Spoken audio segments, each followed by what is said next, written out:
Good evening, everybody, and welcome to this latest COVID press conference.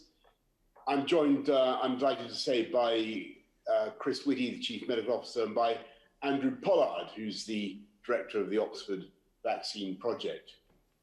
It seems that almost every week we learn of some new scientific breakthrough to help us beat COVID. Last week it was good news about the vaccine from Pfizer-BioNTech and then Moderna.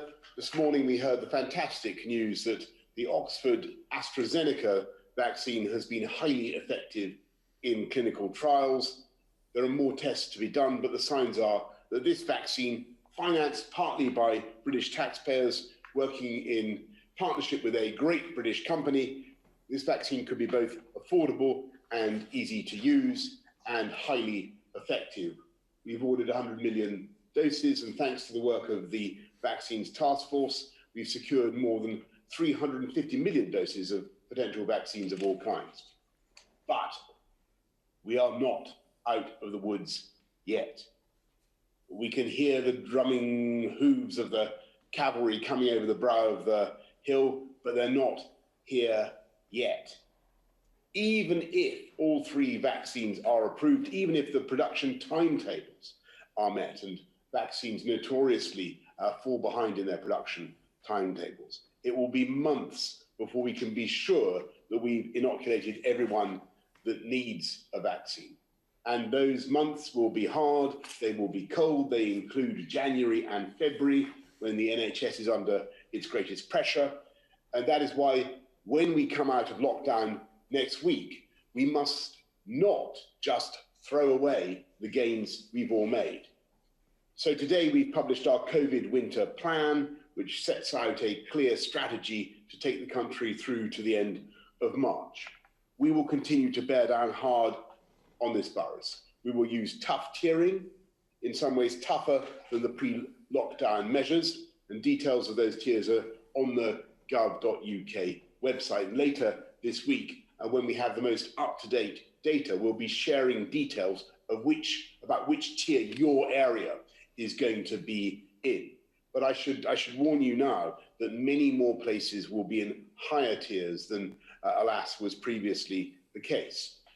We will simultaneously be using the new and exciting possibilities of community testing, as they've done in Liverpool. And there will be a clear incentive for everyone in areas where virus prevalence is high to get a test, get one of these rapid turnaround lateral flow tests, do your best for the community, get a test to help to squeeze the disease and reduce the restrictions that your town or city or area community has endured.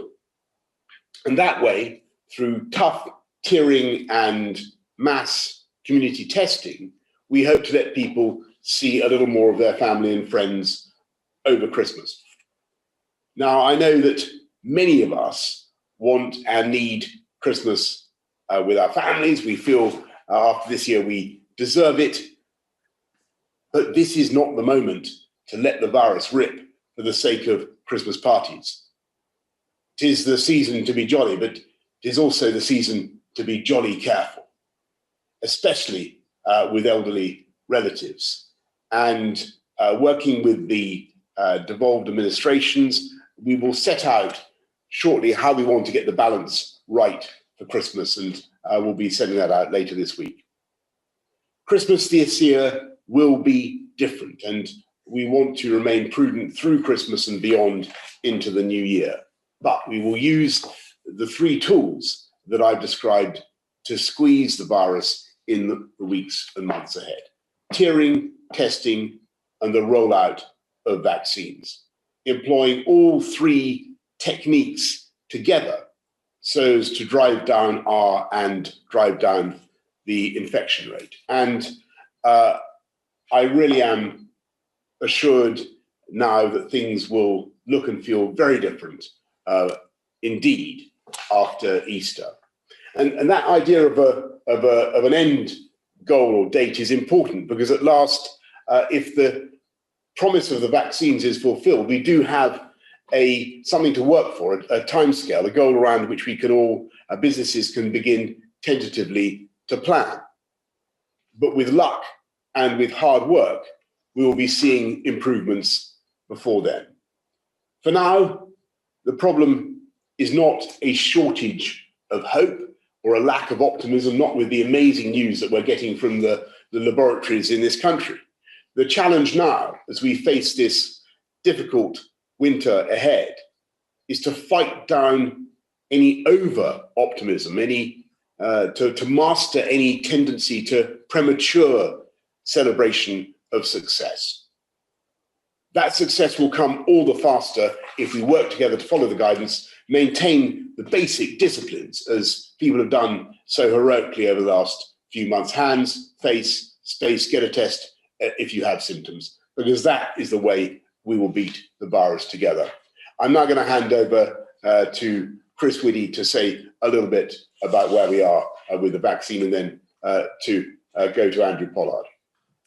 Thank you, Prime Minister. In fact, I was only going to say one thing, and that was an absolutely massive thank you to all of those up and down this country who are volunteering for studies into COVID, some in vaccines, some in drugs, some in testing, and many in just trying to understand the disease. Because as we've repeatedly said, it is only science that is going to get us out of this hole. And people across the UK are contributing enormously to this by volunteering their time, volunteering their expertise. Very large numbers of NHS workers, National Institute for Health Research, NIHR workers, Medical Research Council workers, working with the academics and working with the companies. So it is only by this combination of science that we will defeat it. And I just wanted to thank people from all of us for this enormous thing they've done to help us and everybody get out of the COVID hole. But it will be a long haul. And the main news from today is the remarkably good scientific achievement of the Oxford AstraZeneca vaccine. And Professor Pollard is the person who really can best outline that, Andy. Thank you very much, Chris. And it is, I think, a very exciting day for all of us. And we're hugely proud of our team in Oxford who's been leading this effort.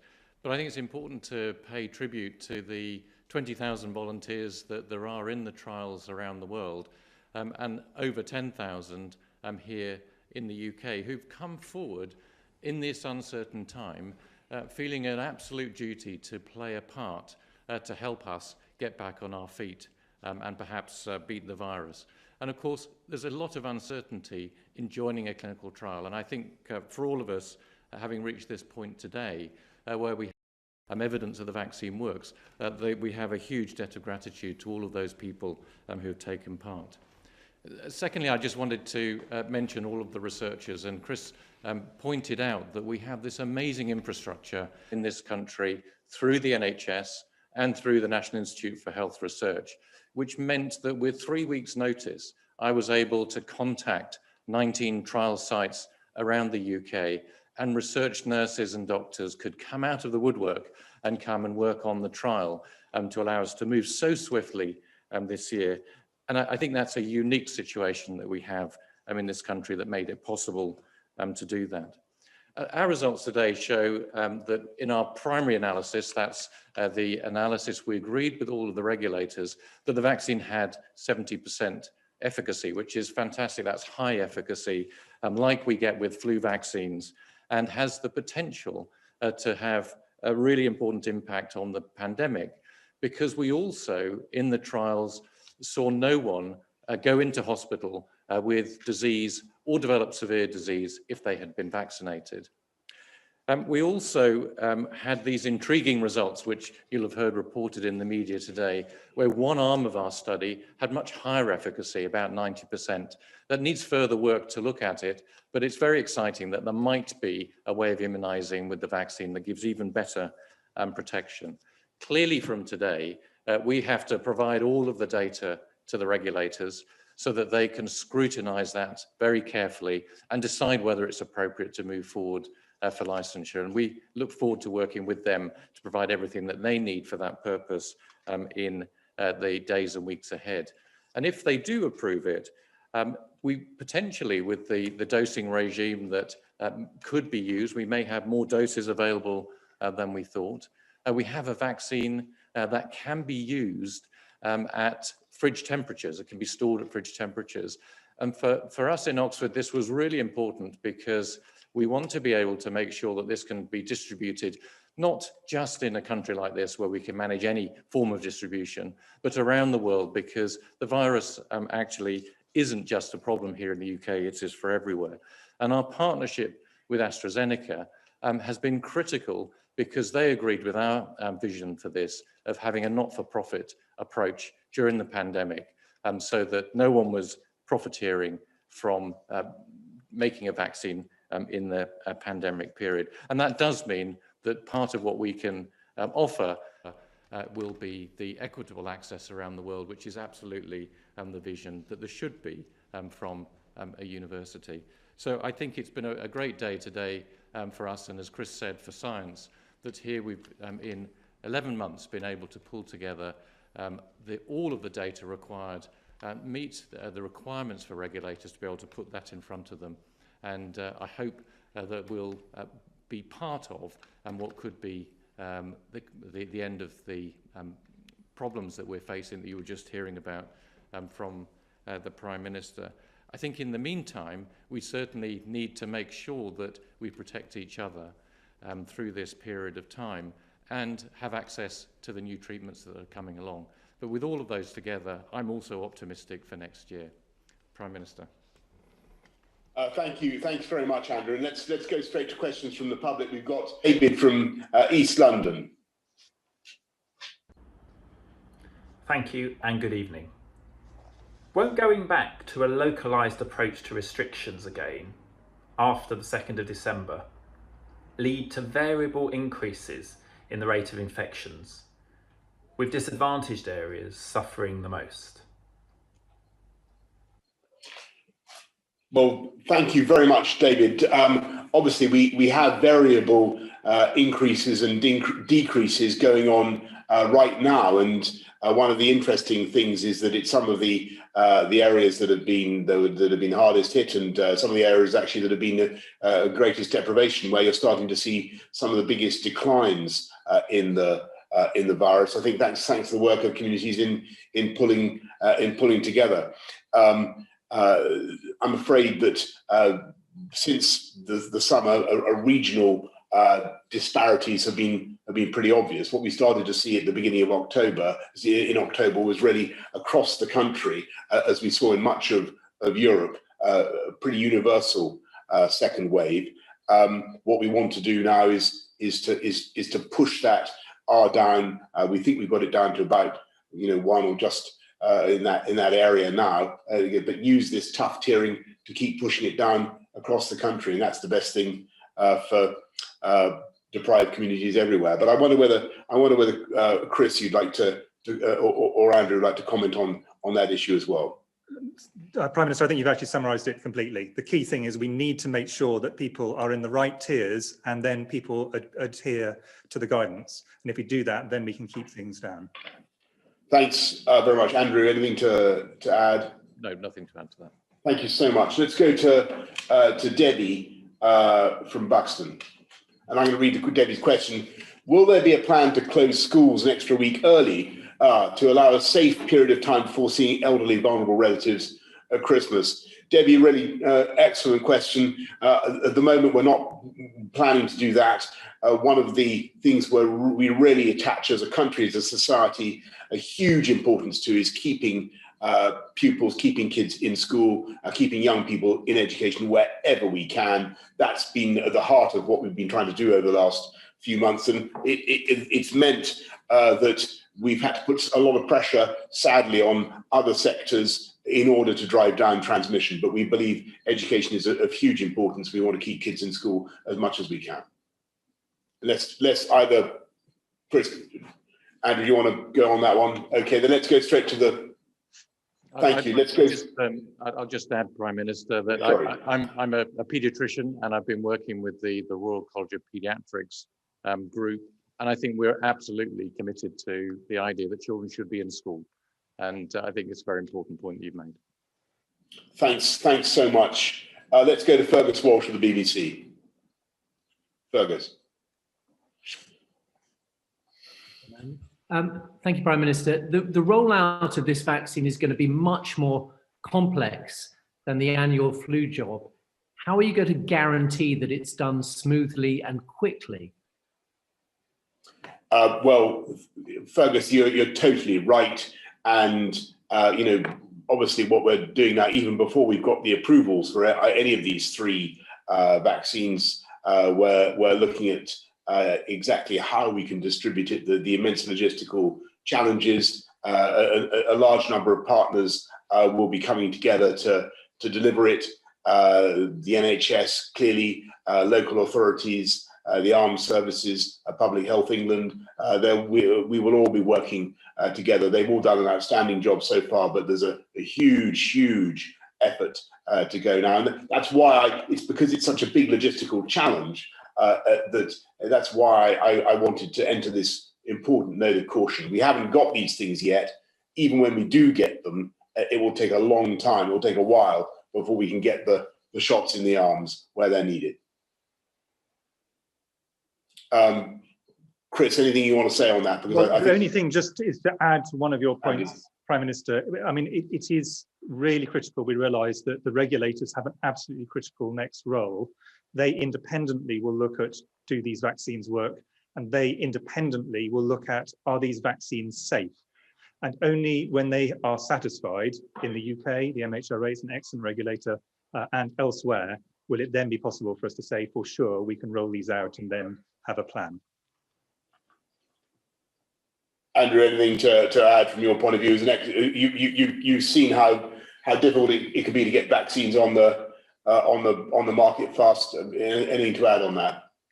No, I think there's a huge logistical challenge, but there has been a lot of work in the NHS to start preparing for that. So I don't think we should forget about the efforts already going on and that they're putting in at the moment. Thanks a lot. To Robert Peston, ITV. Rob. Hello. Question for the Prime Minister and Chris Whitty. Gentlemen, when do you think that there will be no tiers and no government regulations constraining our social and economic lives? And if I may put a question to Andrew Pollard, if the virus mutates, how easy and fast would it be to adapt the vaccine to immunize against new strains in the way that we do for flu, for example? Well, Robert, and it's still as Chris has just said, if we get medical clearance from the MHRA, if we can roll it out at a good lick, but roll both vaccines out, or all three vaccines potentially at a good lick, then with a favourable wind, we should. This is entirely hypothetical, but we should be able to inoculate. I believe, on the evidence I'm seeing, the vast majority of the people who need the most protection by Easter. That will make a very substantial change to where we are at the moment. And I don't want to give any more hostages to fortune than that, but that's the best information we have. I'll just add to that, which is, I think, the way we should think about this is science, and also the seasons when we get through to spring, will help to de-risk this infection steadily, step by step, and we'll be able to pull back from these really oppressive things we have to do socially and economically to keep it under control at the moment. The virus will not disappear, but it will become less and less risky for society, and we'll be able, in stages, to pull back to a point where actually it's still there. It may still cause problems, particularly in the winter months, but we're not having to do these things which cause such difficulties for everybody and such economic hardship for people. So perhaps I'll take the question about the mutating virus. I think there is certainly the possibility of the virus mutating, and we need to have very good surveillance in place to watch for that. And that is already happening around the world to monitor the strains. But of course, at the moment, there are no vaccines rolled out. So the virus is not under that pressure to mutate away from the vaccines at the moment. I think if the question is, if it did happen and we had no immunity against other parts of the virus, which I think is unlikely to be the case, But if that did happen and the vaccines were no longer providing protection, it would actually, for both the Moderna and Pfizer vaccine and our vaccine, it could be relatively quick. The actual scientific bit is a matter of days to change. And then, of course, there has to be some testing and manufacturing of the new vaccine. But really, the big step is a discussion with the regulators about whether you need to go through the full process again or whether you can switch quickly. And those discussions will need to be had. But at the moment, we don't have any licensed vaccines, so I think this is something for the future. Thanks very much. Tom Newton-Darwin, Times Radio. Good evening, Prime Minister. Thank you very much. Question to Professor Pollard. Without wanting you to blow your own trumpet because you're British and Oxford is British, although if you'd like to, I think everyone would like that as well. Can you say how better is your vaccine to Pfizer's in terms of capacity and distribution, obviously with the temperature issue? Is it just a better vaccine? And question to the Prime Minister and Professor Pollard as well, perhaps. We bought 100 million doses of this vaccine, but we're also signatories to COVAX, the Gavi project. Will we get priority? Will Britain get priority in getting our doses? Or will we have to wait with the rest of the world as this vaccine is shared around all the different countries who've signed up to COVAX equally? And perhaps if I start, I mean, the important thing for having an impact on the pandemic is to have vaccines as early as possible. If we don't roll them out when we've got supply, whichever vaccine it is, then it'll take longer for us to get there. And for the world, even at this moment with Pfizer, Moderna, and AstraZeneca, we don't have enough doses of vaccine. So I think the answer really to your question is that we need all of the vaccines. It's not a competition between them or which one's best. It's a question of we're only going to have an impact on the pandemic once people are vaccinated, and that's what we've got to get on with.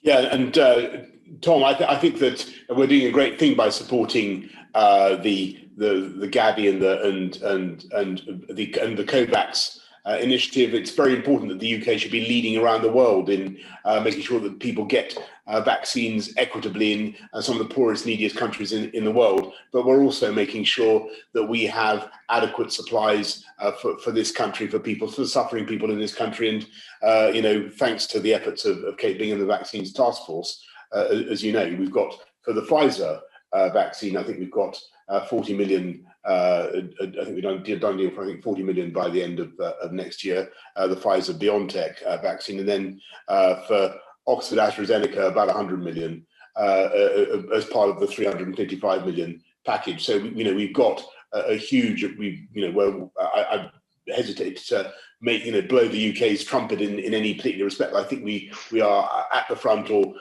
near the front in provision of vaccines. I think that the statistics probably would bear that out. Thanks. Let's go to Sarah Bosley of the Guardian. Sarah. Thank you, Prime Minister. So it's fantastic news we have these vaccines. Are there any plans for certificates or so-called freedom passes to confirm who's been vaccinated once we've really got going on this? So, and if so, what could they be used for? And is there a possibility of any sort they could become compulsory in order to access certain places? And if I may, once we have got vaccination underway, what will the public be told they can do? If we've got one, for instance, that has 90% efficacy, that does still mean that 1 in 10 will not be protected. But is there a danger that everybody will think life is back to normal and it's safe to go back to partying? Well, Sarah, I'll ask Chris and Andrew to comment on your really very important question about vaccination and the role of the state. And let's be clear, there will be no compulsory vaccination. That's not the way we do things in this country. We think it's a good idea, and I totally reject the propaganda of the anti-vaxxers. They're wrong. Vulnerable people, people who need a vaccine, should definitely get a vaccine, and everybody should get a vaccine as soon as it is available, according to the advice of the JCVI, the Joint Committee on Vaccination and Immunisation. We should be very, very pro-vaccine. On your sort of your idea about the I think perhaps there's a confusion. What we're suggesting is that there might be an interrelation between the tiering structure and the mass testing. And there, I think there is the potential to encourage people to get a test as a community and work together to squeeze the disease, as Liverpool did. And that was, it's been really encouraging to see how the people of Liverpool really came together. Large numbers took tests. We would like to see even bigger proportions of communities taking these lateral flow tests to establish whether or not they're infectious, because we think that could be a way of isolating the positive cases, helping to drive down the rate of infection, and so helping that area, that community, to move down the tiers to get rid of some of the restrictions. I hope that's clear. So it's an interrelation between the tiering and getting a test to squeeze the disease. Shall I just start off on the vaccination? But I think Andy will want to add on this. I mean, in the first instance, the data so far is about whether the vaccine protects the person who has been vaccinated, both for this vaccine and for other vaccines. And you're absolutely right that no vaccine will be 100%, or almost no vaccine will be 100% protection. There is then a question, but that's very important, and that will significantly reduce if these vaccines come through the regulators and once they're in people's arms. This will reduce the number of people who die, the number of people with severe disease, the number of people going to hospital very significantly if we get good take-up. Then there is the possibility that any of these vaccines, and indeed new ones coming on, because there are many other vaccines coming through the system, including ones being trialled here in the UK, may actually protect people around the person who's vaccinated, because they make it very unlikely that person will either get infected or will pass it on. We don't know that yet. There are some early hints that might happen, and for some infections it definitely does happen, but we can't say that for sure. And if that's the case, then getting a vaccination not only protects you but it also protects your family, your friends, your work colleagues, those around you. But we cannot say that at this point until we have more data. But I think I would like to also just reiterate a point the Prime Minister has made.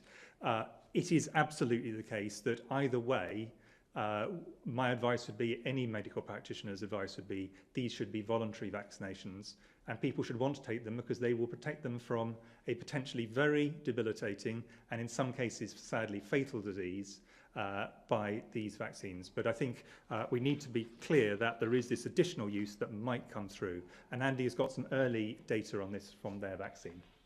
Yeah, I mean, I certainly agree with the point that none of the vaccines are likely to protect everyone. But one of the interesting features so far across all of the different vaccines is they do seem to have stopped hospitalizations and severe disease. We only have limited data from press releases so far, but that's really what it appears to be. So it may be that the thing that we're really after, which is going back to the initial slogans about protecting the NHS, it may be that all the vaccines can do that.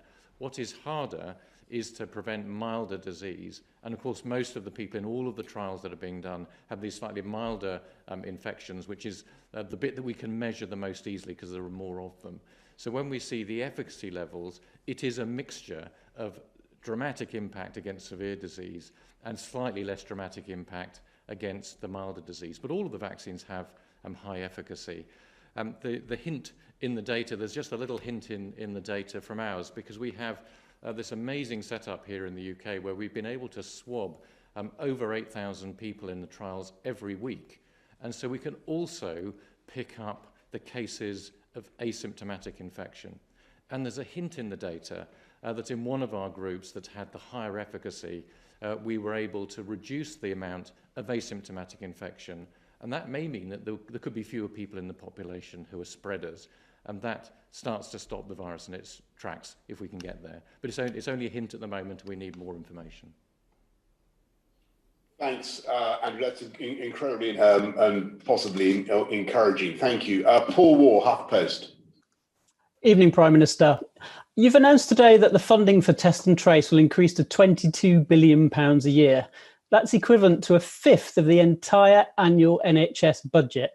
Do you think the current service offers anywhere near a fifth of the benefits of the entire NHS? And can you say how much of that new money will go on tracing as opposed to testing? And will the bulk of the tracing money go on local public health tracers rather than lining the pockets of private sector firms like Serco? And one for Professor Whitty. Public Health England suggested last week that for every 1 day of relaxation over Christmas, there could be 5 days of fresh restrictions. Have you got a current best estimate for what that ratio might be now? And have SAGE modelled the increase in cases and therefore deaths in a worst case scenario that could occur as a result of the loosening at Christmas?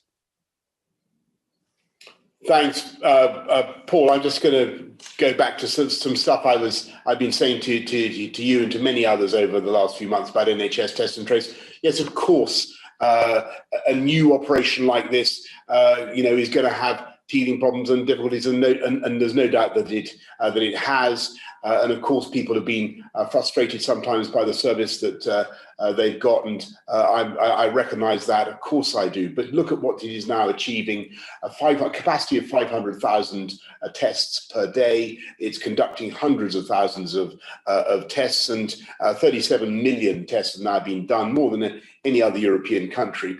And you're right to raise the issue of collaboration with local authorities. That's integral to what we're doing, what NHS Test and Trace is doing. I think there are 198, something like 198 local authority teams. And as we go forward, the work of local authorities and others, we've mentioned the armed services, Public Health England and so on, will be crucial. I just want to stress, you say, is it value? It's of such importance and such value because if we don't have it, we can't know where the disease is prevalent in the way that we do. We have fantastic granular detail, which enables us to have this tiering system, this regional focused, locally focused tiering system that we've got. And it enables people who have symptoms to get a test and find out whether they've got it or not, and thereby to take themselves out of circulation. That's absolutely crucial. And the point we're trying to make this evening is that we can see the light at the end of the tunnel, but we're not there yet. We can see the oasis, but there's a long way to go. I mix my seasonal metaphors. There will be hard months ahead. We're going to rely very much on testing and tracing, and we're going to ramp that up. And the PCR testing is invaluable. The LAMP tests in NHS settings is also absolutely crucial to drive down infections in hospitals, nosocomial infections that played such a part in the spread of the disease in the spring. And of course, there's the whole lateral flow testing, the rapid turnaround tests, that I also think can be of great value. Now, it would be a huge mistake now for us to de-emphasize testing at this crucial moment. If anything, we want to put more emphasis on testing, encourage people to get a test. Get a test if you have symptoms, get a test in your community if it's a high prevalence area, and help to squeeze the disease. On Christmas, the thing I would add to what others have said is it is pretty obvious, I think, to anybody that the Christmas holiday period, the loosenings around that, which I think everyone welcomes as an ability for families to come together and all the things that go with the winter period, we all know that is going to come at a risk. And the amount of risk of it depends on really three things: how seriously people stick to the tiers before we go into Christmas, making sure we keep the numbers keeping on coming down or stabilised at a low level, that people over Christmas take the opportunities but take them incredibly responsibly, and then they're coming out of the Christmas period. Again, people take this next period, which the Prime Minister's talked about, the period out to spring, incredibly seriously, and again, we are very mindful of the fact that if we start breaking all the rules, then we are putting other people at risk at a point of the year when these viruses transmit most easily and when the NHS is under greatest pressure. So it is absolutely essential people are really serious about this. In terms of putting a number on it, to be honest, I wouldn't put a number on it, because if people do all those things very seriously, we will have much less impact from Christmas whilst people still being able to enjoy it than if people choose to actually take a very much less public-spirited approach to it and go wild over that period. And so I think what we really need to do is we need to say, look, if everyone is serious before, during and after, then we can minimise the amount of impact it'll have. Of course, it will have an impact, and that's accepted. And this is all part of the balance of having to keep the virus under control, but trying to do so in the way that is the least socially and economically damaging. It's a very difficult balance, as we all know, for which there is no perfect answer. It's trying to get the balance as best we can between these competing difficulties. Thanks so much. Thanks, Paul. Let's go to Torquil Crichton, the Daily Record. Good evening, Prime Minister. What is the score of the Christmas holidays? Final agreement seems to be stuck in a kind of no man's land between you and the devolved governments. Nicola Sturgeon wants a small number of people to meet for a small number of days, fewer days than you perhaps. Is the devolved tail wagging the Westminster dog here? And what are the chances of a bit of peace and goodwill between the two of you? Well, Torquil, I think there's, as ever, the absence of peace and goodwill is grossly overstated by those who might have reasons to do so. Actually, there's a very good discussion going on between us and the DAs about how to do this. It obviously has relatives in all parts of the country, and we want to make sure we have a solution for Christmas that everybody can share and understand and respect throughout the whole of the UK. But to get to your characterisation, I think everybody shares your caution. We want people to be able to celebrate, but we don't want to ruin it by overdoing it. So I think there's a wide measure of agreement about that, and I think you can probably expect some news about the way forward pretty soon, Torquil. Okay, everybody. Unless there's anything that anybody wants to add, I think. Prime Minister, can I just add on that last Chris, one? sorry. I have the privilege of working very closely with my opposite number chief medical officers from Scotland, Wales and Northern Ireland. And in fact, the last meeting I had before this press conference was with them to discuss Christmas. And we learned from one another. That's what it is. It's all about us learning from one another and actually bringing the skills across the UK to bear to actually learn about this virus and try and achieve the best outcomes for the public. Thank you very much. Thanks for what we're all doing. Thank you all. See you next time. Thank you.